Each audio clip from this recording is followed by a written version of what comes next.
Alright, you'll have to excuse me. With my new fancy iPhone 12, I could not get the mic,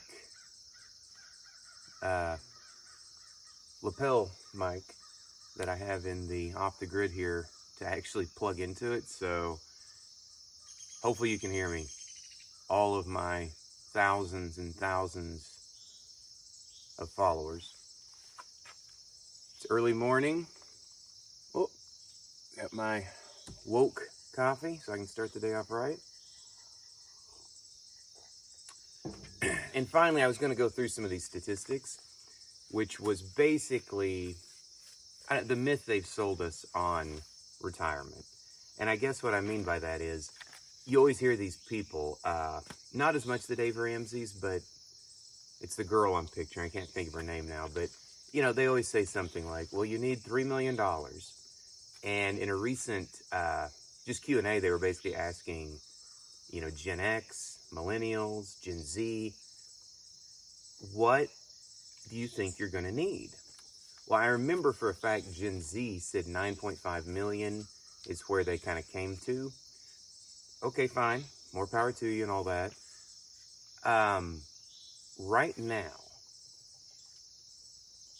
if you retire with $500,000, 500K, you are better off than 92.5 or 0.3, somewhere like that. 92% of the population. Wait, James, you're saying only 8% retire with $500,000? Yes, that is what I'm saying. And if you bump that to 1 million, I think it's 3.2. So what's the other almost 97% doing? According to the experts, they can't retire, but they somehow did. Again, just kind of quoting facts. The other thing that I think is kind of mind-blowing is the average American household spends $6,500 per month. The average single person, $4,700. Okay, you can do the math. The average income is about 2/3 of that. So now it can kind of make sense when you look at, which I have to for my employment, the personal credit debt is like, it's somewhere like 18, 19 trillion. Okay, you add that to the country's deficit. Oh my gosh, we're all a bunch of bankrupt tenants. So again, just food for thought. These numbers don't lie, but they also don't add up. Okay, let's keep going on. I like this Financial Samurai website.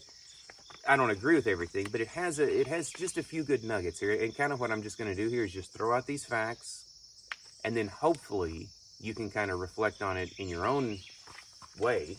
Like if you have, well, I've only got $600,000. There's no way I could probably ever retire, darn it. What did I just say? Well, that would put me, wow, that would put me in like the top 8, and that was 500,000, so probably the top 7% of people in the entire country? Yeah, it would. Well, but how? Well, first of all, I don't know all the answers, obviously, and this isn't like some financial advice channel. It's more of a leaving the matrix, but this is an element of it. Number 2, the ideal retirement age to minimize regret and maximize happiness. And the thing that I like that this does, and I'll do this little triangle on a dry erase board here in a minute that I think illustrates this beautifully. So if you're already bored and you've probably already clicked off the channel, at least skip ahead to that, because I think you're going to like that. I'll speed up and quit blabbing. Long story short, they look at not just money. Everything's about money with Americans and most Westerners. They say, look, health is a huge component. Time, enjoyment, life, living life, and money, of course, health, all these things going together. And they say when you weigh these all together, now even I thought this is a little bit extreme, but they said the best age range to retire is between 41 and 45. And the reason and where they come up with that is basically around the age of 40 to 45, the death rate starts accelerating rapidly. Therefore, you ideally want to retire with enough money and enough health to live as long as possible, and early retirement is a hedge against an early death. That's actually pretty true. Now, the second best age, which I'm trying to do, and again, it's not really retiring, I've said that a million times, is 46 to 50. I'm basically going to try to stiff arm corporate. Next year, I'll be 48. And then we're going to find out. At that point, I can tell you all the secrets about corporate. Can't really say that now because all of a sudden they could, hey, James, is this you? You're fired. Which, if they gave me a severance, I'd do it. But at that point, I might not get the severance. So I'm be cutting off the branch I'm sitting on. But then I'll say, here's my money. And it's, trust me, it ain't going to be like, oh, yeah, how many? $20 million? No, it's going to be less than $1 million. I'll tell you that. But retiring between 46 and 50 is the second best age. And can you truly say the work you do makes a positive impact on society? You're starting to think much more about your legacy, your mortality, your purpose in life. And again, that I think is the spiritual element, the familial, and when you say spiritual, that can even be humanism. But I think there's a little bit more than just the sports car and everything. But I just thought this was interesting that, our minds have all been duped. Like I was watching, of course, this is a government channel in both Europe and the United States, and they were pushing, no, 70's about, well, of course, they've got a vested interest in us working to the end. Then we die, and we paid all this in, but we don't get any of it back. So again, food for thought, this notion of retiring when you're ancient. Like I have a buddy in the Philippines, and again, on paper, that was super early, but he left teaching at 57, which, oh my gosh, 57, that's way too young. And people told him that even to this day. Well, okay, I'm going to be like 9 years younger than him next year when I say goodbye. Okay, how much should I have saved in my 401k or IRA? And again, this kind of goes back to what we already talked about. Given the median age in America is about 36 years old, the average 36-year-old should have about $121,000 saved up. Unfortunately, the median is about $35,000. So again, these numbers, the shoulda, coulda, it kind of all depends. I think, maybe I didn't think that when I was in my 30s, living in, New York City at the time, part of it.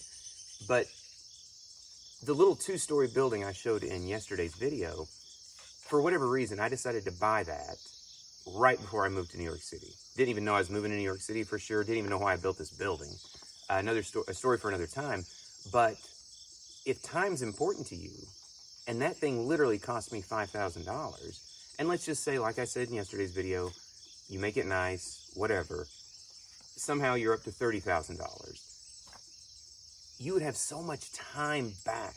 And no offense, if you're worried about impressing someone, which you shouldn't, you doll this thing up and put it in the right spot, it's going to be a lot more impressive and a lot more original than some apartment that everybody else has. And again, lastly, and then we'll do the chart, solving the happiness conundrum. And this is basically, kind of preaching to the choir here. Things that help solve the happiness conundrum, because it's basically saying, hey, why are so many people unhappy pretty much before they retire, after they retire? Well, you start looking, I think pretty much it's saying in a nutshell that people are drinking the Kool-Aid in this notion of like, oh, darn it, I don't have $3 million. Oh, I need a car, a sports car. My buddy had a sports car. Do you want a sports car? No. Well, then don't get one. If you want one, I guess get one. But so it kind of just breaks down here when they're basically asking people, like on Family Feud, out of X amount of people, spending time with family, 62% did say, yes, that's the most important. Taking time for myself was the second most. Okay, you get all the way down to like, a busy social life, shopping, having the latest tech gadgets, driving a luxury car. These, which is still kind of sad, are ranging around 21% of survey respondents said those things are important. Okay, fine. I don't really think it is once you probably talk to them and say, look, is it worth, you get the Rolls Royce, but it's going to cost you, forget money, I need you 3 more years behind your desk. Well, then people start going, no, screw that, it's not worth that. Well, that's what it's going to cost, or 2 years, whatever. So it is funny though, spending time with family, taking time for yourself, that is the number one, regardless. And I'm like, well, you don't have to have money and you don't have to have $1 million to do that. You could do that out here off the grid or in at home without, with a mediocre income. So I think that is the first thing to think about. And now let's, before I keep blabbing on, let's go to the dry erase board. Hurry! Okay, I probably should have drawn these before. Really sloppy out here, who cares? Bottom line is this. When we're, let's just say younger, let's say 35, we need the money for the honey. No, I'm kidding. We need money. This is where we're short. Oh, we got plenty of time. Health's great. Then, let's say we move to, let's say 45. We'll just do it in 10-year increments.